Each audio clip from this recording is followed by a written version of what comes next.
에셋 처리하는 부분인데, 이 유니티는 에셋들을 많이 보통 사용을 하잖아요. 메시도 있고 오디오도 있고 텍스처도 있고 굉장히 많은 에셋들을 사용을 하는데, 이 에셋들은 보통 많이들 간과하시는 게, 어차피 포맷은 원본 소스 포맷은 상관없어요. 유니티에서 이걸 다시 압축하고 다시 데이터를 변환해서 사용을 하기 때문에. 네. 그리고 만약에 뭐 텍스처 같은 경우는 뭐 타가도 있고 뭐 JPEG도 있고 그리고 뭐 PNG도 있고 하잖아요. 그리고 뭐 PSD 하는 PSB도 있고요.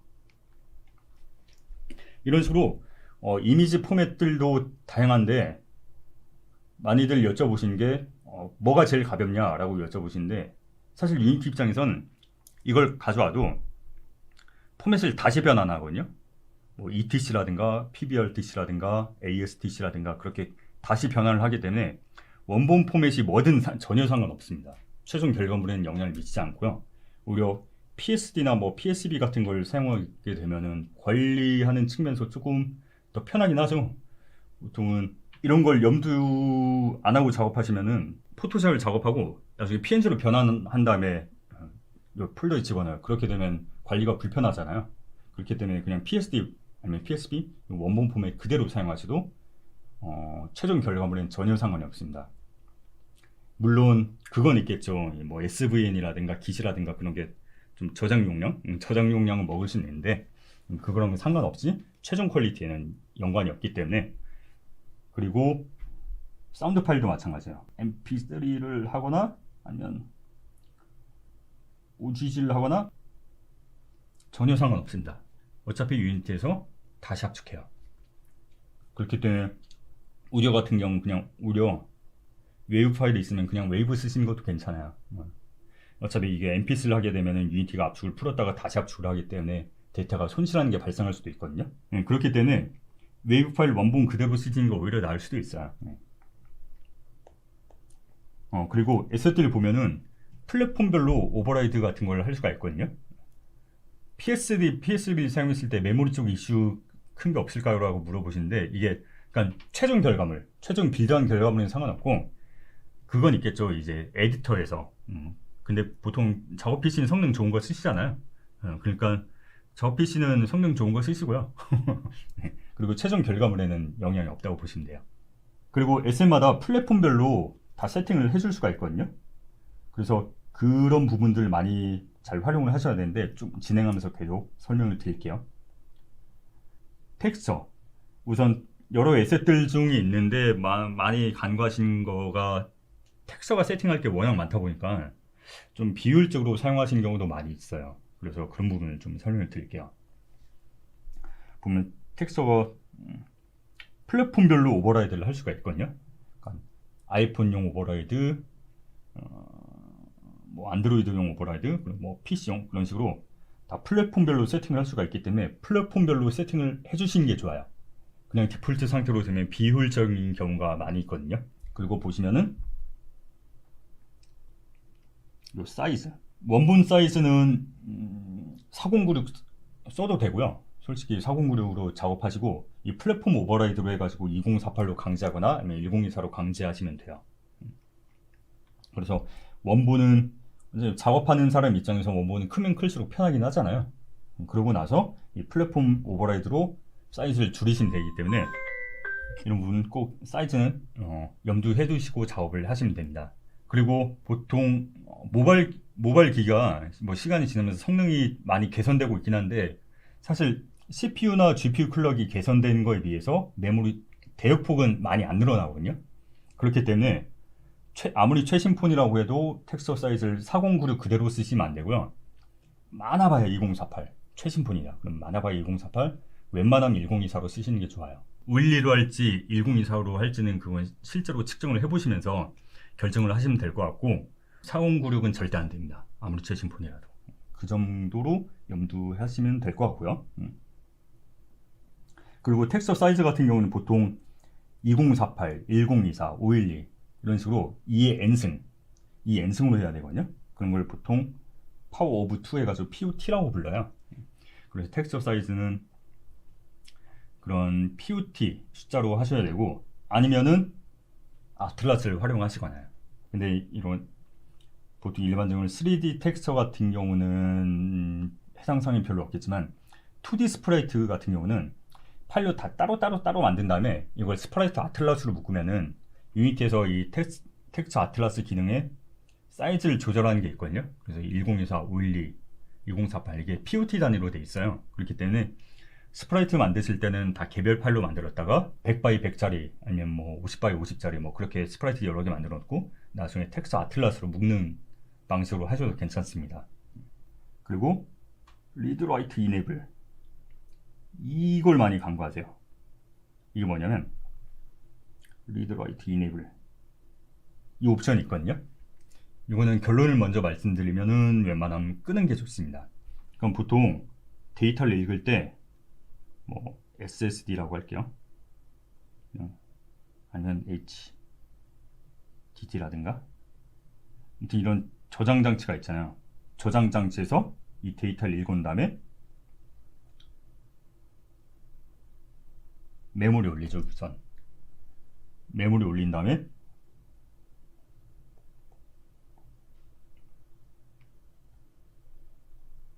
비디오 메모리에 올립니다. 뭐 비디오 메모리라고 하기도 하고 GPU 메모리라고 하기도 하고. 근데 여기서 말하는 램은 그냥 CPU에서 접근한 시스템 메모리. 이 데이터 처리하는 객체는 CPU이기 때문에 CPU 메모리에 올렸다가 GPU 메모리로 넘겨주거든요. 근데 물론 모바일에서는 이게 하드웨어적으로는 그냥 동일한 원칩으로 들어가니까 같은 메모리예요. 같은 메모리를 좀 논리적으로 나눠서 사용을 하는 거거든요. 근데 어쨌든 이런 식으로 논리적으로 나눠져 있기 때문에 저장 장치에서 메모리를 올리고 이 스템 메모리에서 다시 GPU 메모리를 올린 다음에 CPU 메모리에선 난리죠. 왜냐면 텍스처는 GPU에서 사용하는 거기 때문에 GPU에서 접근하는 GPU 메모리에만 존재하면 됩니다. 근데 이 리드 라이트 이네이블 사용하게 되면 어떤 걸 할 수 있냐면 API에서 이 텍스처에 접근해서 데이터를 조작할 수가 있어요. 근데 그러기 위해서는 GPU 메모리인 걸 바로 접근하면 안 되고 CPU 메모리, 그러니까 시스템 메모리에 이 데이터를 똑같이 남겨놔야 되거든요. 그 말즉슨 이 리드 라이트 이네이블 이걸 체크하게 되면은 GPU, 이 데이터가 GPU에도 남아있고 CPU 메모리, 시스템 메모리에도 똑같이 남아있습니다. 그렇기 때문에 결론적으로는 메모리가 2배가 되는 거예요. 물론 정확히는 2배는 아니에요. 이게 압축된 상태로 뭐 들어가고 하기 때문에. 근데 어쨌든 메모리가 중복으로 올라가기 때문에 웬만한 경우에는 이 기능을 끄는 게 좋습니다. 보통 대부분의 게임에서는 내가 텍스처를 동적으로 조작할 일이 없잖아요. 웬만한 경우는 끄면 돼요. 그냥 결론만 그렇게 내리시면 될 것 같아요. 네. 민맵도 좀 설명을 드리면은 제너럴 민맵이란 게 있는데, 민맵 같은 경우는 3D 게임에서는 사용을 해야 됩니다. 그러니까 민맵이 뭐냐면 텍스처가 하나가 있잖아요. 텍스처가 예를 들어서 뭐 512짜리가 있다. 그럼 이 텍스처를 하나 로드하고 나면 민맵을 생성을 하는데, 그 민맵이란 건 작은 버전의 복사본을 만드는 거라고 보시면 돼요. 그래서 512, 256짜리, 그리고 128짜리 쫙쫙쫙쫙 이런 식으로 작은 사이즈의 복사본들을 만듭니다. 그렇게 되면은 최종적으로 이걸 다 합치면 막 대략적으로 한 33%? 33.333 뭐 그렇게 되겠죠. 그런 식으로 메모리 용량이 한 33% 정도 뻥튀기가 된다고 보면 돼요. 근데 이런 게 왜 필요하냐면 3D 게임 같은 경우는 이 오브젝트가 카메라 가까이 있기도 하고 카메라 멀리 있기도 하고 그러잖아요. 그럼 가까이 있을 때는 당연히 고해상도 텍스처가 사용이 필요한데, 저 멀리 있는 애는 고해상도로 텍스처를 바를 필요가 없잖아요. 그럼 멀리 있는 애, 그러니까 화면의 비중이 작은 애는 그만큼 작은 해상도의 텍스처를 적용시켜 버리면은 그만큼 메모리 대역폭을 줄일 수가 있거든요. 그렇기 때문에 이 런타임 성능적인 측면, 메모리 효율적인 측면으로 이런 민맵이라는 기능을 사용을 합니다. 그렇기 때문에 3D 게임에서는 이런 민맵이 웬만하면 다 필요하고요. 근데 2D 게임에서는 필요가 없거든요, 솔직히. 2D 게임은 민맵을 보통 사용할 필요가 없기 때문에 보통 2D 게임에서는 민맵을 끄는 걸 일반적으로는 권장을 해요. 물론 상황마다 다를 수 있지만 2D 게임에서는 이 민맵을 끄신 게 좋습니다. 그래서 그냥 이렇게 기억하시면 돼요. 3D에선 키고 2D에선 꺼라. 웬만한 경우엔 그렇게 기억을 하시면 될 것 같습니다. 특히 2D 같은 경우는 거의 2D는 리소스가 이미지가 대부분이잖아요. 그러니까 그 이미지 용량을 조금이라도 최종적으로 33%라도 아끼면 좋잖아요. 그렇기 때문에 민맵은 2D 게임에서는 웬만한 끄시면 좋습니다. 그리고 제일 중요한 게 텍스처 압축이에요. 텍스처 압축은 무조건 사용을 하셔야 되고요. 그래서 아까 잠깐 언급드린 것처럼 뭐 PNG, JPG 이런 것들은 하드웨어 저장 용량을 아끼기 위한 압축 포맷이거든요. 근데 이거를 GPU로 메모를 올리고 나면은 이 압축이 다 풀려서 올라와요. JPG나 TJ로 했을 때. 그렇기 때문에 GPU에서 사용하는 GPU 전용 압축 포맷이 따로 있습니다. 그래서 그 GPU 전용 압축 포맷이 바로 우리가 쓰고 있는 뭐 PBRTC라든가 ETC라든가 ASTC라든가 그런 포맷들이거든요. 그렇기 때문에 이런 텍스처 압축 포맷은 반드시 사용을 하셔야 되고 뭐 RB 32비트로 풀어 쓴다거나 그러시면 안 돼요. 사실 그런 게 있어요. PBRTC나 ETC 같은 경우는 화질 구시거든요. 그러니까 아무래도 그 손실 압축 방식이다 보니까 화질이 조금 떨어질 수가 있어요. 그렇기 때문에 아트 하시는 분들이 이런 걸 굉장히 못 견뎌하는 경우도 있습니다. 근데 어느 정도 어쩔 수 없어요. 욕심을 버리시거나 욕심 조금 마음을 비우시거나 아니면은 ASTC 같은 경우는 화질 괜찮거든요. 다만 ASTC는 하드웨어 제약이 있긴 한데 요즘 다들 최신 폰 쓰시잖아요. 다들 10년 전 폰 쓰진 않잖아요. 그렇기 때문에 요즘 개발하는 게임들은 ASTC를 기본적으로 사용하셔도 무방할 거고요. 그래서 뭐 옛날 저사양 폰을 타겟으로 한다 그러면은 조금 뭐 제약은 있긴 하겠지만 신규 개발하는 게임에서는 웬만하면 ASTC를 사용을 염두하시면 될 것 같아요. 다만 그런 게 있어요. 막 인도라든가 태국 같은 동남아를 타깃으로 한다. 그럼 그런 데는 우리가 중고로 쓰다 팔았던 폰들이 있잖아요. 그런 게 그쪽으로 가거든요. 만약 그쪽을 타깃으로 한다 그러면은 텍스처 포맷은 좀 고민을 하셔야 됩니다. 맞아요. 아이폰, 안드로이드 다 ASTC 지원됩니다. 그리고 텍스처뿐만이 아니고 메시도 인풋 세팅할 게 파라미터가 굉장히 많아요. 그걸 대략 뭐 설명드리면은 당연히 이것도 압축하시면 좋고요. 근데 이거는 텍스처 압축하고는 좀 다른 거예요. 그냥 이건 데이터 정밀도를 떨어뜨리는 거라서 시각적인 퀄리티가 영향이 있을 수 있습니다. 그렇기 때문에 눈으로 보시면서 어쨌든 압축하면 이 빡세게 하면 할수록 좋으니까 빡세게 하되 시각적인 그 품질 차이가 없다라는 걸 눈으로 확인하시면서 조절을 하시면 돼요. 그리고 얘도 리드 라이트 이네이블 똑같이 있거든요. 아까 말씀드렸던 거랑 텍스처랑 똑같아요. 내가 동적으로 메시를 조작하는 게 없다. 예를 들어서 뭐 방망이 깡 게임이라든가 아니면 항아리를 빚는 게임이라든가 그런 건 메시를 동적으로 조작을 해야 되잖아요.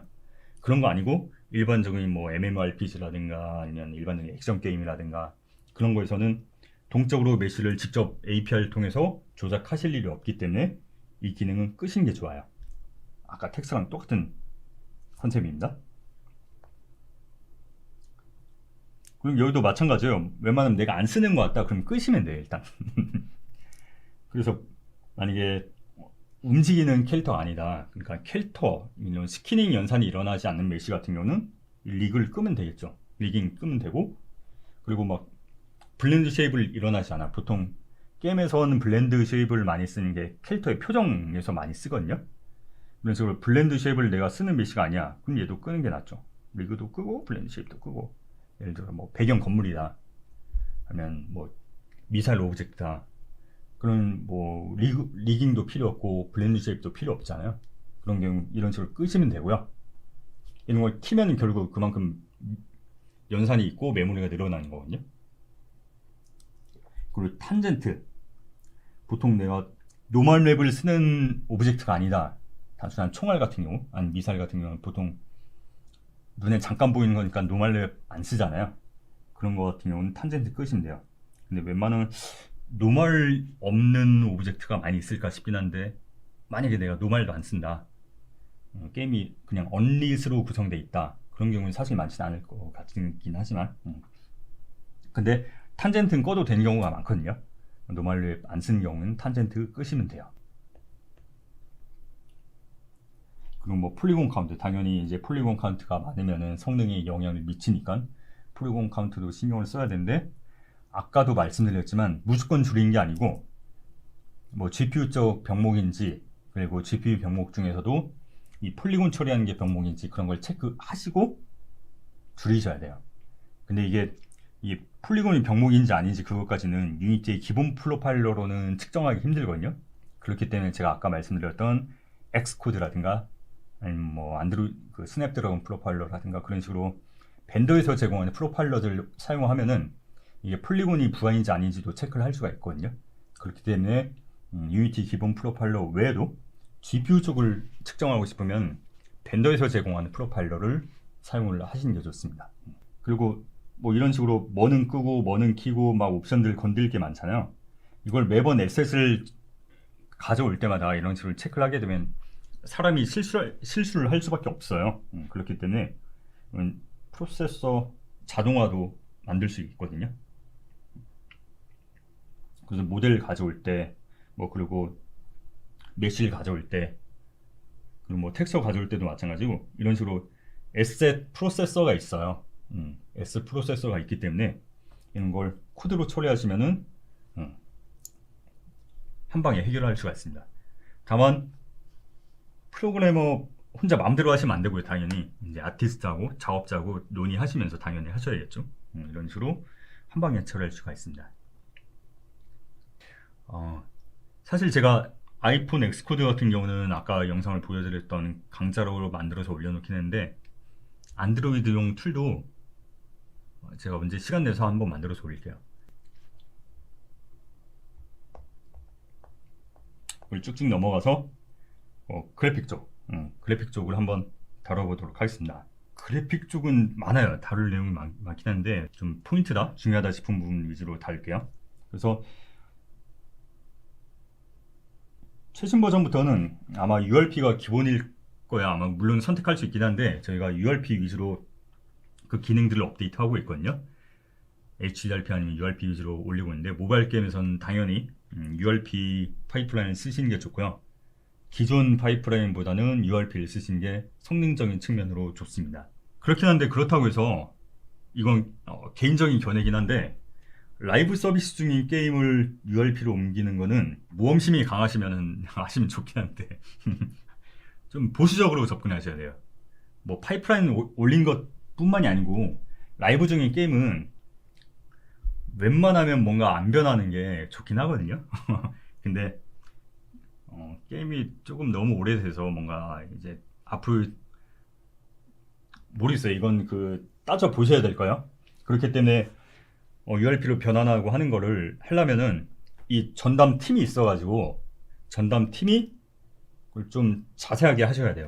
근데 대부분의 현실에서는 이런 버전 올리는 거라든가 파이프라인 변환하는 거라든가 그런 걸 전담 팀이 있는 게 아니고 그냥 라이브 서비스한 개발자가 이것도 막 같이 병행하면서 하게 되면은 실수할 수 있는 것도 많고, 당연히 리파스토리도 나눠서 해야 되는데 그런 것도 잘 안 하게 되고 현실적으로 쉽지가 않거든요. 그렇기 때문에 좀 어느 정도 이 변환에 대한 투자를 할 수가 있다. 인력이랑 시간 같은 걸 투자를 할 수가 있다. 그러면 진행하시면 되고, 그런 게 아니다 싶으면 좀 잘 고민을 해보셔야 될 겁니다. 다만 새로 시작하는 프로젝트 아니면 아직 런칭 전이다 하시면 뭐 URP 사용하시는 걸 고려해 보시면 되겠죠. 그래서 URP를 사용했을 때 드로콜적으로 좀 더 효율적으로 돼요. 그게 뭐가 있냐면, 동적 라이트를 썼을 때 기존의 파이프라인 같은 경우는 그만큼 드로콜이 늘어난 측면이 있는데 URP에선 그만큼 드로콜 절약을 할 수가 있거든요. 자, 그래서 뭐 배칭 같은 게, 배칭이랑 인스턴칭 이런 개념이 있긴 한데 이거는 나중에 영상 설명칸에 이런 걸 자세하게 설명하고 있는 영상들을 좀 달아 놓을게요. 배칭은 드로콜을 절약할 수 있는 기법이라고 생각하면 돼요. 근데 이거를 지금 A부터 G까지 설명하기엔 시간이 모자라고, 그래서 다이나믹 배칭 같은 경우는 동적으로 움직이는 오브젝트를 드로콜 한 방에 처리할 수 있는, 아니면 드로콜 절약할 수 있는 그런 기법인데, 사실 현실적으로 쉽지가 않아요.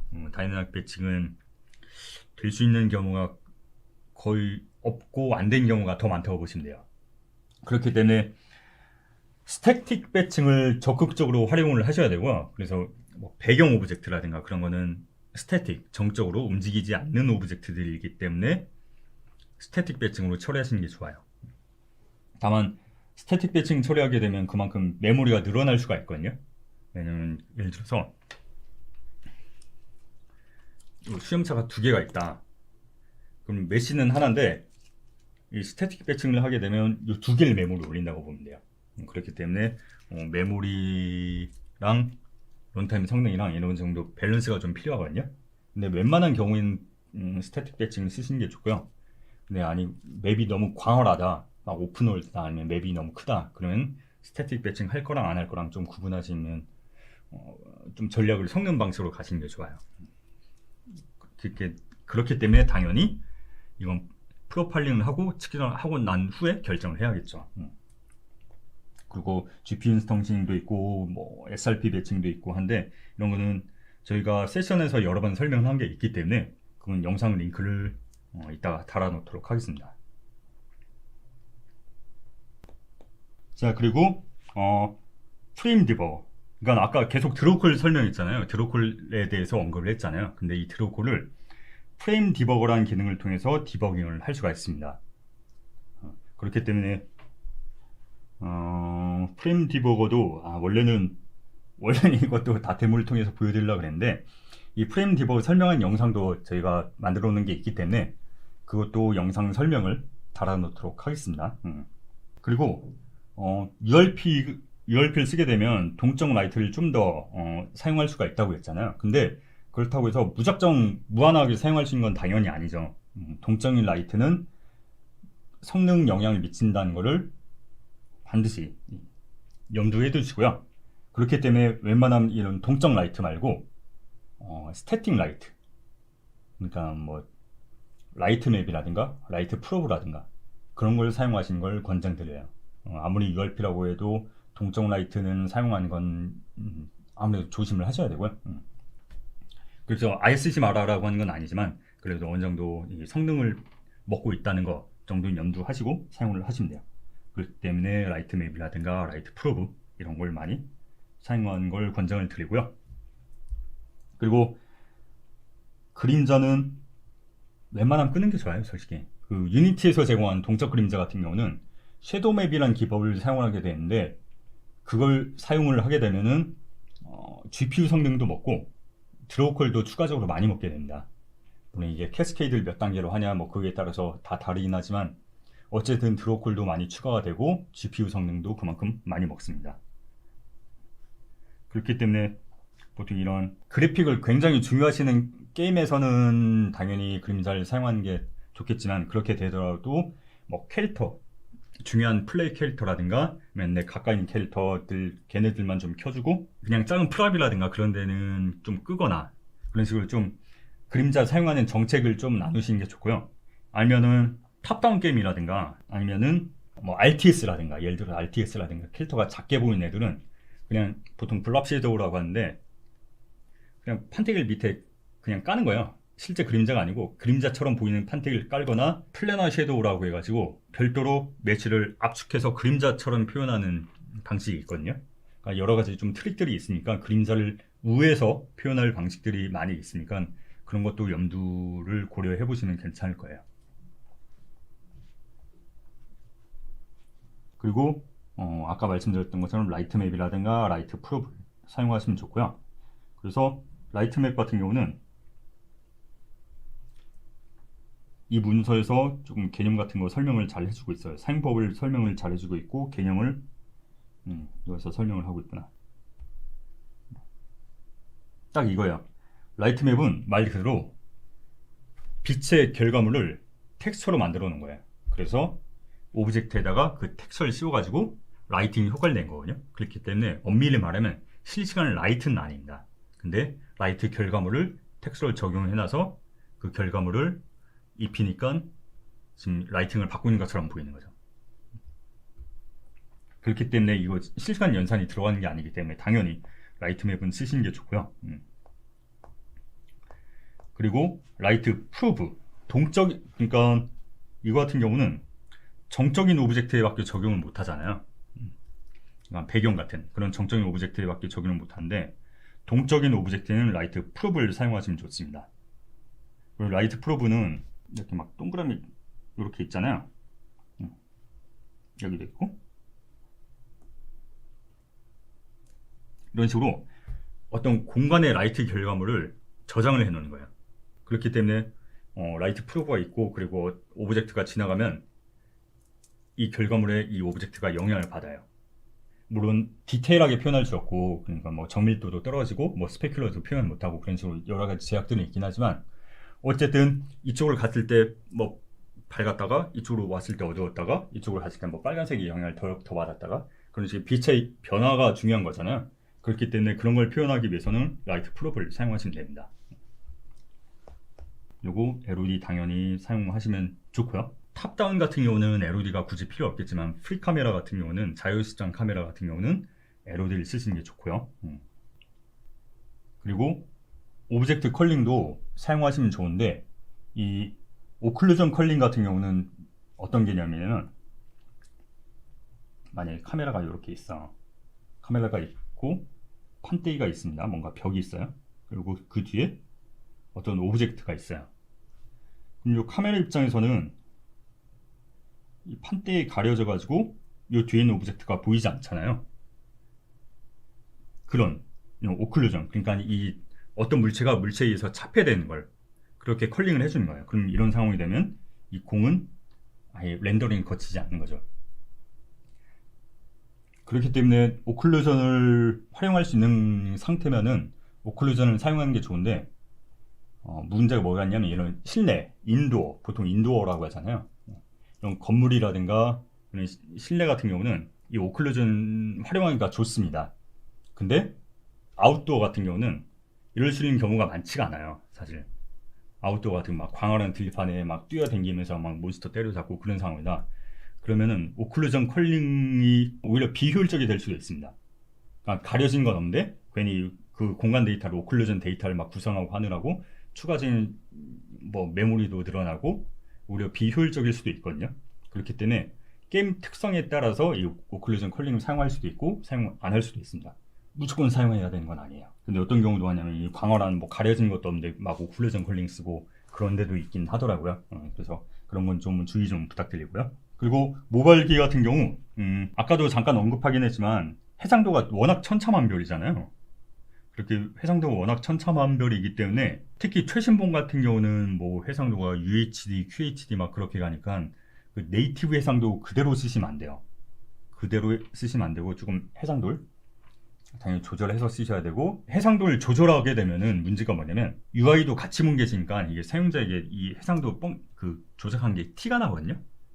그렇기 때문에 어떤 기법이 있냐면, 3D는 낮은 해상도로 그리고 오버레이 UI는 원래 해상도대로 그린 거예요. 그렇게 되면은 티는 덜 나고 그만큼 성능은 절약할 수가 있죠. 그런 기능을 URP에서는 기본적으로 제공을 하고 있고요. 렌더 스케일이라는 항목이 있습니다. 여기는 없네. 렌더 스케일이라는 항목이 있어서 그걸 조절하면은 UI는 그 원래 해상도로 그리고 3D 공간만 낮은 해상도로 그린 그런 기법이 있습니다. 아니면은 이건 제가 샘플 만들어 놓은 게 어떤 거냐면, URP 말고 기존 파이프, 그러니까 빌트인 레거시 파이프라인에서 이걸 사용하게 되면은 이런 걸 구현을 해놓은 게 있거든요. 그럼 보시면 될 것 같은데, 사실 요즘 URP 쓰니까 URP의 렌더 스케일 항목을 쓰시면 돼요. 그리고 카메라, 카메라 같은 경우도 보통 카메라를 여러 대 쓰잖아요. 근데 카메라가 최종적으로 화면에 렌더링 안 돼도 컬링 연산이라는 걸 하거든요. 오브젝트가 많으면 많을수록 오브젝트를 뭘 그리고 뭘 걷어내야 될지 그 컬링 연산을 하게 되는데, 보통 카메라를 여러 개 두게 되면 컬링 연산이 중복으로 일어납니다.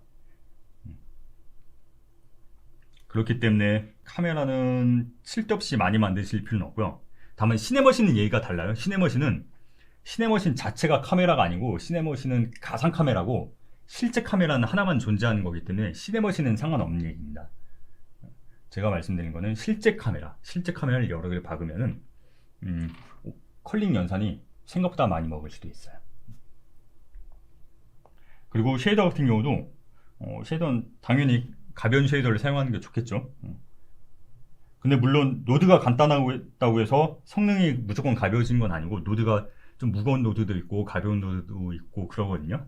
그렇기 때문에 이건 뭐라고 명시적으로 말씀드리긴 애매하고, 쉐이더도 성능을 먹기 때문에 쉐이더도 성능 같은 걸 당연히 고려하고 측정을 해야 되고, 거듭 말씀드리지만 엑스코드에서 제공하는 거라든가 그런 벤더에서 제공하는 걸 측정을 하면은 쉐이더까지도 측정을 할 수가 있습니다.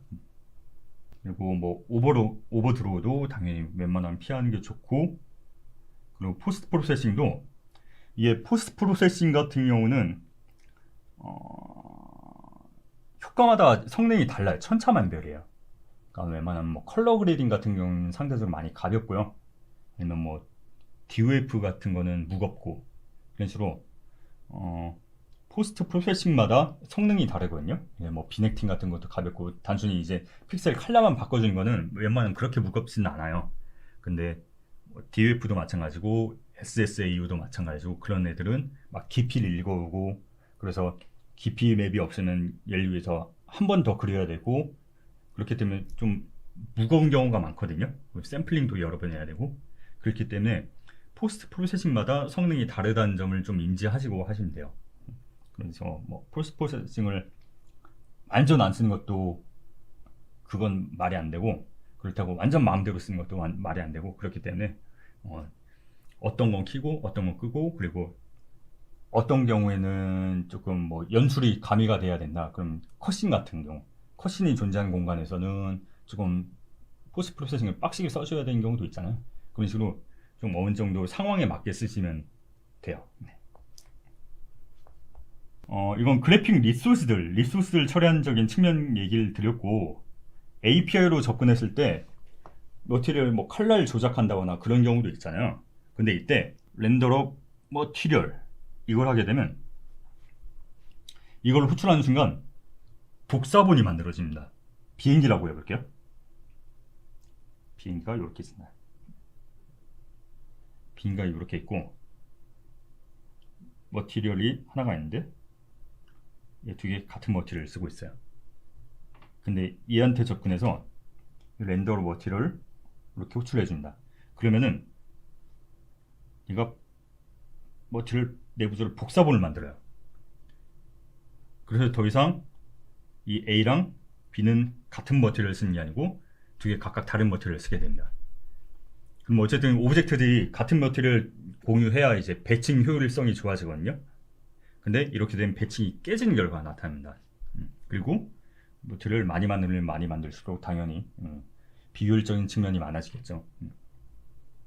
그렇기 때문에 만약에 얘만 컬러를 바꾼다거나 그렇게 되면 당연히 복사본 만들어지는 방식으로 접근하는 게 맞지만, 이 오브젝트들에 모두 동일하게 적용을 하고 싶다. 그럼 쉐어드 머티리얼이라고 따로 있어요. 그래서 이 쉐어드가 붙냐 안 붙냐에 따라서 이런 복사본이 만들어지냐 안 만들어지냐가 갈라지거든요. 그렇기 때문에 이런 것만 염두해 주시면 될 것 같아요. 그리고 리플렉션 프로브 같은 경우는, 아까 라이트 프로브 말씀드렸는데 리플렉션 프로브 같은 경우는 비용이 비싸요. 아까 라이트 프로브는 싸다고 말씀드렸잖아요. 라이트 프로브는 사실 저장되어 있는 데이터가 그냥 숫자거든요. 단수 숫자예요.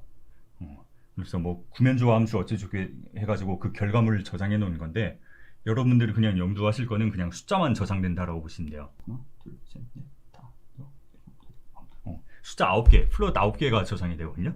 그렇기 때문에 가벼운데, 리플렉션 프로브 같은 경우는 6면의 텍스처가 1, 3, 4, 5, 6, 1, 3, 4, 5, 6. 6면이 저장돼요. 그러니까 위, 아래, 앞, 뒤, 좌우 해가지고 6면의 텍스처가 리플렉션 프로브에 저장이 되거든요. 그렇기 때문에 라이트 프로브랑 리플렉션 프로브랑 뭐 컨셉은 비슷하긴 한데 저장된 결과물 자체가 다르기 때문에 성능도 그만큼 엄청 차이가 납니다. 그렇기 때문에 리플렉션 프로브는 웬만하면 적게 쓰시는 게 좋아요. 당연히 라이트 프로브는 솔직히 많이 써도 상관없거든요. 그렇다고 수천만 개 쓰진 않을 거잖아요. 그러니까 라이트 프로브도 물론 이제 그 효율적으로 배치해서 적게 쓰면 적게 쓸수록 좋긴 한데, 어쨌든 리플렉션 프로브만큼은 최대한 적게 쓰는 게 좋아요. 그렇기 때문에 많이들 리플렉션하고 라이트하고 착각하시는데, 성능은 어마어마하게 차이가 난다는 거 염두하시면 될 것 같아요. 자, 이제 드디어 UI로 왔습니다. UI 같은 경우는 캔버스 단위로 만들어집니다. 그러니까 UI를 만들 때 캔버스라는 걸 만들고 그 안에 엘리먼트들 뭐 버튼이라든가 텍스트라든가 레이아웃이라든가 그런 것들을 집어넣잖아요. 근데 이 드로콜 배칭이 캔버스 단위로 일어나요. 캔버스 단위로 일어나기 때문에 뭔가 캔버스 안에 있는 어떤 오브젝트가, 예를 들어서 캔버스가 있고 이 안에 뭐 버튼이 있고 텍스트가 있고 이미지가 있다, 이런 식으로 여러 가지 엘리먼트가 있다고 했을 때, 만약에 버튼이 하나가 바뀌면은 이 캔버스 안에 있는 다른 애들도 다 데이터를 업데이트 해줘야 됩니다. 그 하나의 그 버텍스를 구성하기 위해서 폴리곤을 구성해야 되니까. 그렇기 때문에 이 캔버스 안에 동적인 애들이랑 정적인 애들이랑 같이 섞어놓으면 비효율적이고, 동적인 애들만 담아놓은 캔버스, 그리고 정적인 애들만 담아놓은 캔버스, 그렇게 나누신 게 효율적이에요. 물론 데이터를 구성하고 작업을 하고 하는 데는 조금 뭐 번거롭고 그럴 수는 있지만, 성능적인 측면을 봤을 때는 캔버스를 동적인 애들용, 정적인 애들용 나누는 게 좋습니다. 그렇기 때문에 좀 멀티플, 여러 개의 캔버스를 나누는 게 훨씬 더 효율적이 될 수도 있어요. 솔직히 불편하긴 해요. 그렇게 작업하긴 불편하긴 한데 성능을 고려하면 좀 어쩔 수 없는 것 같아요. 그리고 보이지 않는 UI 엘리먼트는 꺼주는 게 좋습니다. 그러니까 어떤 경우가 있냐면, 이 캔버스 영역 밖에 버튼을 만들어 놨다가 뭐 메뉴가 열렸을 때 이 안에 집어넣었다고 다시 버튼을 화면 밖으로 꺼내줬다가 이런 식으로 하는 경우가 있는데, 이런 식으로 화면에 안 보여도 연산은 들어가거든요. 그렇기 때문에 그냥 안 보인다, 걔는 그냥 아예 명식으로 꺼주는 게 좋습니다. 그리고 UI를 만들면은 그래픽 레이캐스터라는 게 무조건 들어가거든요, 처음에 만들었을 때. 근데 이 그래픽 레이캐스터가 뭐냐면, 뭐 화면, 대표적인 게 화면 터치겠죠. 화면을 터치하면 이 화면 터치한 거랑 이 UI 구성이랑 충돌 처리를 해야 되거든요. 그걸 역할을 담당하네요. 그렇기 때문에 버튼같이 뭔가 인터랙션이 일어나야 된다, 그런 애들은 레이캐스터가 있어야 되는데, 그렇지 않고 그냥 뭐 이미지만 띄운 놈이라든가 그냥 좀 정적인 애들이다, 그러면은 이 레이캐스터를 꺼주는 게 좋습니다. 그리고 보통 이 캔버스를 처음에 만들면은, 이 캔버스를 처음에 만들었을 때 이 레이캐스터가 달려요. 그리고 그 아래에 있는 막 여러 가지 오브젝트들이 있고, 그런데 만약에 이 중에 버튼 반응을 하는 애가 얘밖에 없다, 그러면은 캔버스에는 이 레이캐스터를 집어주고 얘한테만 캐스터를 붙여주는 게 효율적입니다. 왜냐면 이 캔버스 자체에 레이캐스터를 붙여버리면 이 아래에 있는 모든 애들, 얘도 다 레이캐스터 그 연산을 들어가거든요. 근데 이 캔버스에서 빼버리고 상위에서 빼버리고 이 엘리먼트에 따로 붙여주면은 얘만 연산을 합니다. 그렇기 때문에 물론 버튼이 그냥 화면에 한두 개만 있다 그러면 솔직히 그렇게 크게 상관없어요. UI가 되게 간단하다. 근데 요즘 웬만한 게임은 UI가 굉장히 복잡하잖아요. 특히 자동 사냥도 켜놓고 뭐 MMORPG 옆에 막 뭐 이것저것 잡다하게 다 띄워놓고 막 텍스트도 나오고 채팅도 나오고 되게 복잡하잖아요. 그렇기 때문에 요즘 게임 같은 경우는 UI가 굉장히 복잡하고 구성도 복잡하고 엘리먼트도 많기 때문에 이런 레이캐스터도 좀 별도로 작업을 해주시는 게 성능적으로 좋아요. 그거 마찬가지로 레이캐스트 타겟도 이 뭔가 리액션이 없는 놈이다, 그럼 레이캐스터 타겟도 꺼주는 게 좋고요. 그리고 레이아웃 그룹 같은 경우도 얘도 동적으로 연산해 주는 애라서 얘는 웬만하면 안 쓰는 게 좋고요. 아니면은 솔직히 없으면 UI 구성하기 작업하기 좀 까다로운 경우도 많거든요. 불편한 경우도 많거든요. 그럴 때는 그 작성할 때 사용할 때 이걸 켰다가 나중엔 꺼버리거나 그런 식으로 하셔도 될 것 같아요.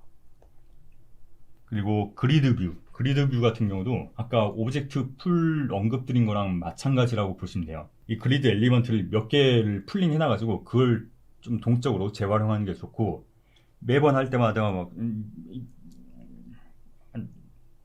그런 게 있겠죠. 예를 들어 뭐 페이스북 친구 리스트다. 요즘 카톡이지. 페이스북 노땅인가? 아무튼 그 친구 리스트가 있다. 그럼 그 친구마다 다 엘리먼트를 만들어 놓으면 안 되고, 그럼 메모리가 너무 많을 거잖아요. 물론 저 같은 아싸 같은 경우는 친구가 몇 명 없긴 하지만 여러분 대부분 핵인 사시니까 한 친구가 한 뭐 1000단위로 그렇게 늘어날 거잖아요.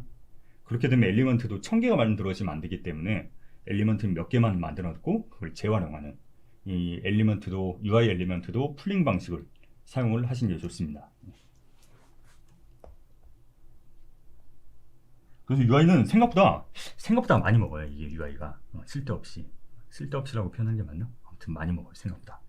그렇기 때문에 이런 부분들은 조금 염두에 두시고 작업하는 게 좋고, 그리고 특히 UI는 최적화를 신경 쓰면서 작업하게 되면은 되게 불편하거든요. 그렇기 때문에 아까도 말씀드렸던 것처럼 프로토타이핑 단계인지 아니면 프로덕션 단계인지 그거에 따라서 UI도 성능 신경 쓰면서 작업을 하시면 될 것 같아요. 그리고 디바이스 시뮬레이터는 적극적으로 활용을 하시면 좋습니다. 특히 최신 삼성폰 같은 경우는 이제 카메라가 밑에 숨어 있긴 하지만 노치 스타일이 적용돼서 막 화면을 막 가려버리고 그러잖아요.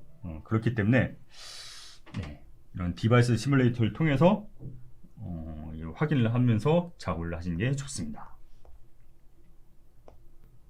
자, 그리고 오디오도 생각보다 메모리를 많이 먹어요. 오디오도 생각보다 메모리를 많이 먹고, 그렇기 때문에 오디오를 인풋하고 나서 모바일 게임 같은 경우는 웬만한 경우는 모노로 세팅하는 게 좋아요. 그러니까 물론 PC나 콘솔 같은 경우는 막 집에 막 돌비 서라운드 적용해가지고 막 사운드 빵빵하게 하고, 그러니까 당연히 모노로 하면 안 되겠죠. 근데 모바일 게임 같은 경우는 솔직히 자동 사냥 걸어놓고 막 일하거나 밥 먹거나 그러잖아요. 그렇기 때문에 괜히 스테레오로 두어가지고 메모리를 뻥튀기 할 필요는 없습니다. 모노로 하시는 게 좋고요. 메모리를 생각한다면. 그리고 아까도 잠깐 언급드렸던 것처럼 원본이 mp3든 OGG든 전혀 상관없이 유니티에서 다시 압축을 하기 때문에 원본은 그냥 웨이브 파일 쓰시는 게 좋고요. 그러면 데이터 소실되는 게 그만큼 적을 테니까. 그리고 클립을 컴프레스를 해야 되는데, 당연히 이 사운드 압축은 쓰셔야 되고요. 근데 뭐가 있냐면 이 컴프레션 포맷에 뭐 보비스도 있고 뭐 mp3도 있고 뭐 포맷이 여러 개가 있어요. 근데 유니티 예전 버전 같은 경우는 iOS는 mp3로 권장하고 안드로이드는 OGG를 권장을 했었거든요. 근데 왜 그러면 이 아이폰은 mp3 네이티브로 지원하고 안드로이드는 OGG를 네이티브로 지원하고 그랬어요. 근데 정확히 몇 버전부터인지 제가 그걸 솔직히 모르겠어요. 그래서 요즘 유니티는 그냥 이 보비스 쓰시면 돼요. 웬만한 경우는 디폴트로 보비스 쓰면 되고, 왜냐면 이게 사운드를 F모드라는 걸 사용을 하거든요. 그러니까 사운드 엔진도 유니티가 직접 처음부터 만든 게 아니고 F모드라는 사운드 엔진을 가져와서 사용을 하는데, 이 F모드에서 디코딩을 할 때 멀티코어를 활용합니다. 멀티스레드를 활용해서 압축을 처리를 하기 때문에 이 mp3 OGG 뭐 그런 거 하드웨어 네이티브는 별로 신경 안 쓰셔도 돼요 이제. 그렇기 때문에 웬만해서는 보비스를 권장을 드립니다. 그리고 짧은 사운드 같은 경우는 ADPCM을 사용을 하시면 됩니다. 이런 식으로 어떤 사운드냐에 따라서 압축 포맷을 다른 걸 사용을 하시면 되고, 그리고 당연히 모바일이니까 헤르츠 막 그렇게 높일 필요 없잖아요. 정밀도 높일 필요 없잖아요. 그리고 로드 타입. 이 로드 타입이 사실 제일 중요해요. 이 로드 타입이 뭐냐면 결국 이 사운드 파일을 로드에서 메모리에 어떻게 올릴 거냐거든요. 그래서 크게 요 세 가지 옵션이 있습니다. 이 디컴프레스드 온 로드는 말 그대로 압축을 다 풀어서 메모리에 올려요. 그렇기 때문에 당연히 메모리에 안 좋겠죠. 메모리 비효율적인지나. 그렇기 때문에 배경같이 용량이 큰 애를 디컴프레션 로드로 해버리면은 메모리가 터집니다. 그렇기 때문에 디컴프레션 로드는 좀 뭐 총알 발사 뿅뿅 그런, 아니면 발자국이라든가 그런 작은 사운드만 이 디컴프레션 로드 이렇게 하셔야 되고요. 아니면 이 컴프레션 메모리, 컴프레스드는 말 그대로 압축한 상태로 메모리에 올리는 거예요. 그렇기 때문에 뭐 중간 크기의 사운드는 컴프레션인 메모리로 올리시는 게 좋고요. 아니면 스트리밍이라는 게 있는데 배경음 같은 애는 스트리밍으로 하시면 될 거예요. 말 그대로 스트리밍은 그냥 뭐 하드웨어 데이터는 있고 계속 필요한 부분만 계속 동조로 꺼냈다 썼다 그런 식이거든요. 그렇기 때문에 배경같이 되게 용량이 큰 애들, 그런 애들은 스트리밍으로 하시면 돼요. 그래서 그런 것들을 이 글에서 설명을 하고 있고요. 그리고 또 많이 간과하시는 게 볼륨을 0으로 하면은 연산이 처리가 안 될 거라고 생각을 하시는데, 볼륨이 0이라도 연산은 처리가 됩니다. 그렇기 때문에 볼륨을 빵으로 만들어서 뮤트 해버렸다, 그러면 아예 그냥 없애시는 게 나아요. 메모리에서 아예 날려버리시는 게 좋고, 볼륨을 0으로 해도 메모리랑 연산을 먹는다는 점, 그 점을 염두하시면 좋을 것 같아요. 자, 그리고 애니메이션은 뭐 여러가지 염두하실 게 있긴 하지만 이게 제일 중요할 것 같아요. 제네릭이냐 휴머노이드냐. 그러니까 보통 캐릭터 같은 경우는 당연히 휴머노이드를 쓰잖아요. 근데 휴머노이드 같은 경우는 제네릭에 비해서 메모리를 한 30에서 50% 정도 더 소모를 하게 됩니다.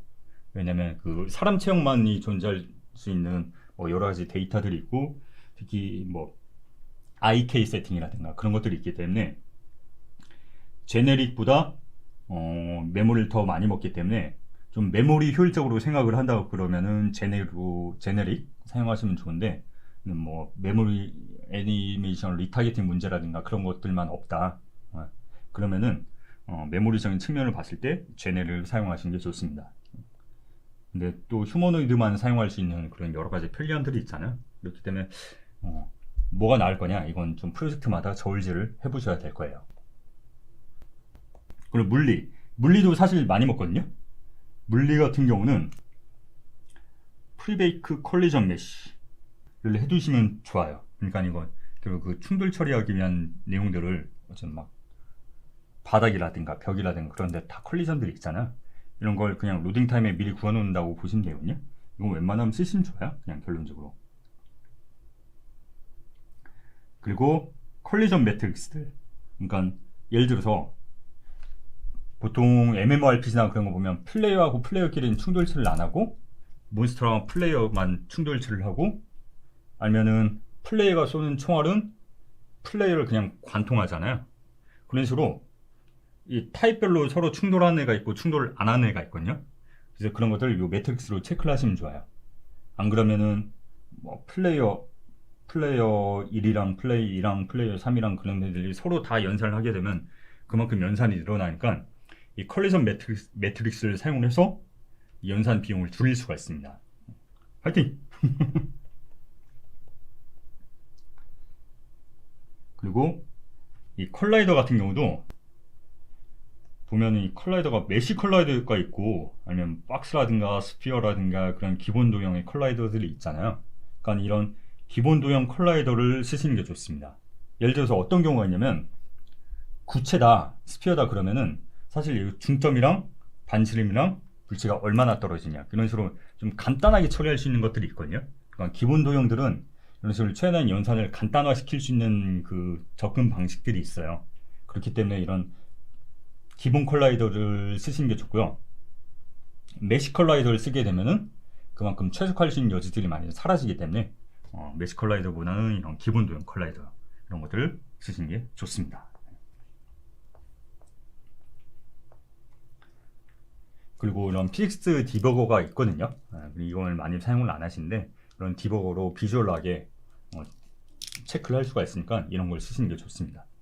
자, 그래서 문서들을 이렇게 한번 쭉 다뤄봤는데 후반부에도 더 내용이 있긴 해요. 근데 이거는 워크플로우라든가 그런 것들이기 때문에 이거는 제가 부연 설명을 안 해도 읽으시는데 전혀 지장이 없을 것 같아서 이 후반부는 그냥 건너뛰고요.